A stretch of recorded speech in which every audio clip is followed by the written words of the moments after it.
ট্রাঙ্কের ভিতরে টাকা লুকিয়ে রাখার দরকার নেই, হাজবেন্ডের চোখের আড়ালেও রাখার দরকার নেই, নিজের ব্যক্তিগত একটা অ্যাকাউন্ট খুলে ফেলবে, গোপনেও করতে পারবে, কোনো অসুবিধা নেই, কারো পারমিশনের দরকার হবে না। স্কুলকে ছাত্রছাত্রীদেরকে ফাইন্যান্সিয়াল লিটারেসির ব্যাপারে তাদেরকে এটা আইন ইউরসেলফ।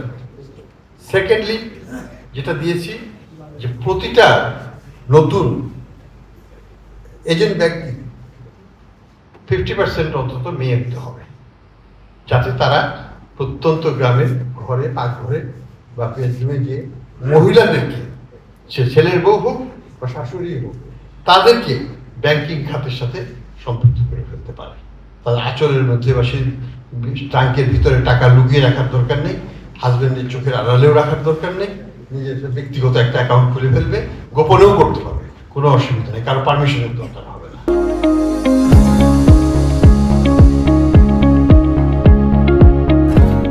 আমাদের সোশ্যাল ট্যাবু থেকে বের করে আনতে হবে আমাদের মেয়েদেরকে বা মহিলাদেরকে।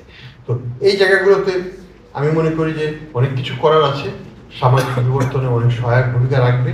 আমরা এই ক্ষেত্রগুলোতেই অবশ্যই উই ক্যান ওয়ার্ক টুগেদার, এবং আমাদের যে অর্থনৈতিক প্রেক্ষাপট, আমাদের যে গ্রামীণ অর্থনীতি বা আমাদের ভালো, ইটস কোয়াইট হেলদি।